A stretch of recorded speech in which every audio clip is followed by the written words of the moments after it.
بیٹھے ہوئے وقار کرام، طالبان علم نبویہ، میرے بزرگوں، دوستوں، ہمارے ساتھیوں، اسلامی رشتے کی میری ماں بہنوں، السلام علیکم ورحمۃ اللہ وبرکاتہ۔ الحمدللہ الحمدللہ لم يزل عالما حيا قيوما سميعا بصيرا، وعلى آله وصحبه كثيرا كثيرا، أما بعد فأعوذ بالله من الشيطان الرجيم ببركة بسم الله الرحمن الرحيم، إنك لعلى خلق عظيم۔ أعوذ بالله صدق الله العظيم۔ بلا تاخیر آئیے ہم اور آپ مل کر کے اپنے آقا مولا جناب احمد مجتبی محمد مصطفیٰ صلی اللہ علیہ وسلم کی بارگاہ میں محبت کے ساتھ درود شریف پڑھ لیں اور پڑھیں بآواز بلند اللہم صلی علی سیدنا و شفیعنا حبیبنا مولانا محمد مبارک وسلم، صلی اللہ علیہ وسلم علیک یا رسول اللہ یا حبیب اللہ صلی اللہ علیہ وسلم۔ میں زیادہ دیر کچھ بولوں گا نہیں، بس چند منٹ کے لیے آپ کے روبرو ہوا، اس لیے کہ میں ایک چھوٹا سا طالب علم ہوں۔ جتنے اسٹیج پر علماء کرام دکھ رہے ہیں یہ ہمارے اساتذہ ہیں، بس یوں سمجھیے انہیں میں سبق سنا رہا ہوں۔ میں اپنی گفتگو کا آغاز اعلیٰ حضرت کے شعر سے شروع کرتا ہوں۔ اعلیٰ حضرت فرماتے ہیں، سرور کہوں کہ مالک کو مولا کہوں تجھے، یا رسول اللہ سرور کہوں کہ مالک کو مولا کہوں تجھے، باغ خلیل کا گل زیبا کہوں تجھے، باغ خلیل کا گل زیبا کہوں تجھے۔ اور اعلیٰ حضرت فرماتے ہیں، سر بھلا کوئی کیا جانے کی ہے کیسا تیرا، سر بھلا کوئی کیا جانے کی ہے کیسا تیرا، اولیاء منتے ہیں آنکھیں وہ ہے طلوع تیرا، اور سارے اقطاب جہاں کرتے ہیں کعبے کا طواف، کعبہ کرتا ہے طواف درے والا تیرا،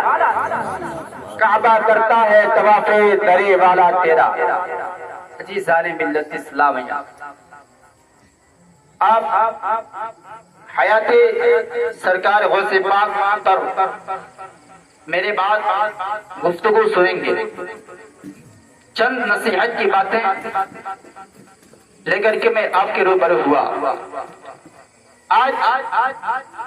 ہم اور آپ اپنے سماج اور معاشرے کا جائزہ لیں تو ہمیں پتہ چلے گا، معلوم ہوگا کہ آج ہمارے سماج کے اندر جو بڑی تیزی کے ساتھ گندگی پھیل رہی ہے، کیا آپ جانتے ہو کیا ہے؟ آپ جانتے ہیں وہ گندی چیز کون سی ہے جو اتنی تیزی کے ساتھ پھیل رہی ہے؟ پیارے، وہ یہ ہے کہ آج مسلمان مذہب اسلام کو سمجھنے کی کوشش نہیں کر رہا ہے، آج مسلمان پیغمبر اسلام کی تعلیم کو سمجھنے کی کوشش نہیں کر رہا ہے، آج مسلمان قرآن کے میسیج کو سمجھنے کی کوشش نہیں کر رہا ہے کہ قرآن نے ہمیں کیا میسیج دیا، مذہب اسلام نے ہمیں کیا پیغام دیا، نبی کے کونین نے ہمیں کیا تعلیم دیا، اس پیغام کو اپنانے کے لیے تیار نہیں۔ اس تعلیم کو لینے کے لیے تیار نہیں، اس میسج کو ایکسپٹ کرنے کے لیے تیار نہیں۔ اللہ اکبر! آج مسلمان اپنی زندگی کو بڑی تیزی کے ساتھ برباد کرتا ہوا نظر آ رہا ہے۔ آج اہل خانہ والوں نے یہ محفل کا انعقاد کیا ہے، بشکل غوث الورا کے نام سے اس محفل کا انعقاد ہوا ہے۔ کسی بھی ذکر خیر کا محفل کا انعقاد کرنا باعث ثواب ہوتا ہے، باعث اجر ہوتا ہے، لیکن اے مسلمانوں،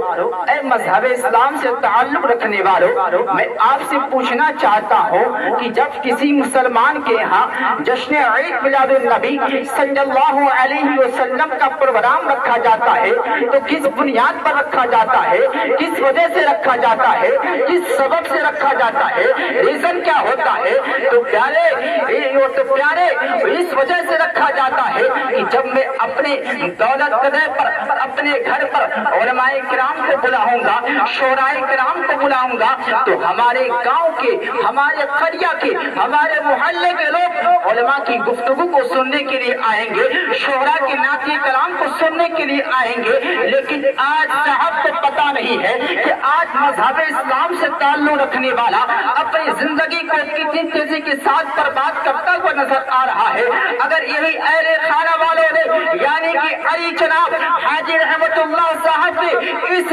محفل کو چھوڑ کر، اس نبی پاک صلی اللہ علیہ وسلم کی پاک محفل کو چھوڑ کر کسی نچنیے، کسی گویے، کسی ڈانس کرنے والے کا پروگرام رکھا ہوتا تو میں بڑی دعوے کے ساتھ یہ کہہ رہا ہوں کہ یہاں کی جگہ کم پڑ جاتی، یہاں کی زمینیں کم پڑ جاتی۔ وہ مذہب اسلام سے تعلق رکھنے والا اس نچنیے کے کمر کو دیکھنے کے لیے، اس نچنیے کے ڈانس کو دیکھنے کے لیے آگے بڑھتا ہوا نظر آتا، آگے بڑھتا ہوا نظر آتا۔ اسی طریقے سے آج مذہب اسلام کے ماننے والوں نے اپنے آبرو کا سودا کیا ہے، اپنی عزتوں کا سودا کیا ہے، اپنے اوقات کو مجروح کیا ہے۔ اے مسلمانوں، آج ملک ہندوستان کی تاریخ اٹھا کر کے دیکھو کہ ملک ہندوستان کے اندر جو ہے کہیں پر نبی کی شریعت پر انگلی اٹھائی جا رہی ہے، کہیں تعلیمات مصطفیٰ پر انگلی اٹھائی جا رہی ہے، کہیں قرآن کی عظمتوں کو پیمان کرنے کی کوشش کی جا رہی ہے، کہیں مدرسوں کو ٹارگٹ بنایا جا رہا ہے،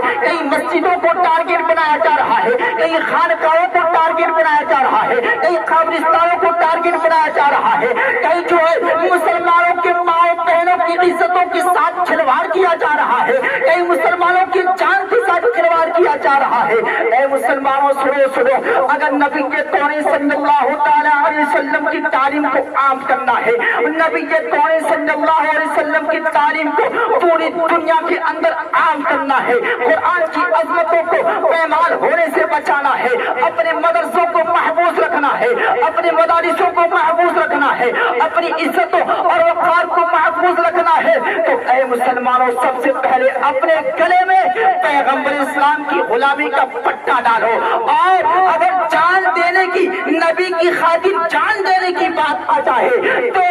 جو ہے نبی کوڑے صلی اللہ علیہ وسلم کی نوازوں کی قربانی کو یاد کر لو۔ جب نبی کوڑے صلی اللہ علیہ وسلم کی نوازوں کی قربانی کو یاد کر لو گے تو انشاءاللہ العزیز کسی کے اندر اتنی ہمت نہیں ہوگی، اتنی طاقت و قوت نہیں ہوگی جو نبی کی شریعت پر انگلی اٹھائے، تعلیمات مصطفیٰ پر انگلی اٹھائے۔ اس لیے کہ نواز رسول نے کربلا کے میدان میں اپنے نانا جان کے امتیوں کو یہی پیغام دیا تھا کہ اے میرے نانا جان کے امتیوں سنو، جب بھی قرآن کی عظمت پر حملہ ہو، نبی کی شریعت پر حملہ ہو، تعلیمات مصطفیٰ پر حملہ ہو، اور جب جان دینے کی بات آ جائے تو نواز رسول کی قربانیوں کو یاد کر لینا۔ انشاءاللہ العزیز کسی کے اندر یہ ہمت، یہ قوت نہیں ہوگی جو نبی کی شریعت پر انگلی اٹھائے، مگر اے مسلمانوں ضرورت اس بات کی ہے کہ ہم نبی کی شریعت کے مطابق زندگی گزاریں، زندگی بسر کریں۔ اے مسلمانوں میرا دعویٰ ہے کہ تمہاری دنیا بھی سنورے گی اور تمہاری آخرت بھی سیفٹی ہوگی۔ یہ کب ہوگا؟ جب ہم اور آپ نبی کی شریعت کے مطابق زندگی گزاریں گے، تب ہمارے مدرسے مدارس خانقاہیں ہماری عزتیں آبرو وقار سب محفوظ و معمول ہیں۔ ڈاکٹر اقبال نے ایسے تھوڑی نے بہت پہلے ایک بات کہی تھی کہ یوں تو سید بھی ہے، مرزا بھی ہے، افغان بھی ہے، مرزا بھی ہے، افغان بھی ہیں، تم سبھی کچھ ہو کیا، تم سبھی کچھ ہو بتاؤ کیا مسلمان بھی؟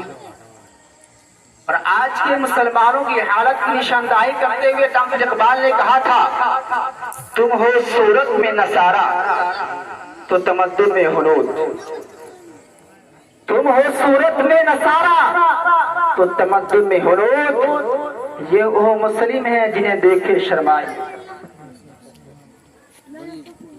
یہ وہ مسلم ہے جنہیں دیکھے شرمائی ہو۔ آج پوری امت مسلمہ کا یہ رونا ہے کہ ہم اپنے آپ کو دیکھے بغیر دوسرے کو گالیاں بکتے ہیں، دوسرے کو گالیاں دیتے ہیں، کوئی کسی دھرم والے کو گالیاں بک رہا ہے تو کوئی کسی مذہب والے کو گالیاں دے رہا ہے، اور اپنی بربادیوں کا ذمہ دار ہم اپنی پڑوسی کو ٹھہرا رہے ہیں، اپنی بربادیوں کا ذمہ دار ہم اپنے اہل خانہ والوں کو، اپنے محلے والوں کو، اپنے قریہ والوں کو، اپنے گاؤں والوں کو بتا رہے ہیں۔ یار کیا عقل مندی ہو سکتی ہے کہ ہم اپنی زندگی کو خود برباد کریں، خود تباہ کریں، اور اس کے ذمہ دار ہم پڑوسی کو ٹھہرائیں، اپنے اہل و عیال کو ٹھہرائیں،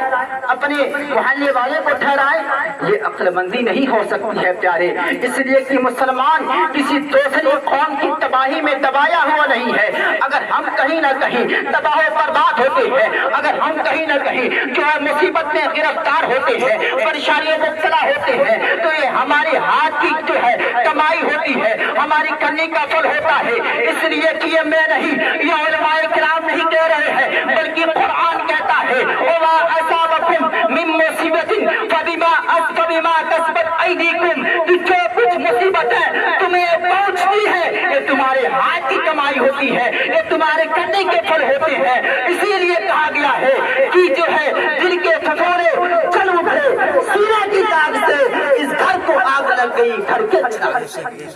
اس گھر کو آگ لگ گئی گھر کے چراغ سے۔ استغفر اللہ ربی من کل ذنب واتوب الیہ۔ السلام علیکم ورحمۃ اللہ وبرکاتہ۔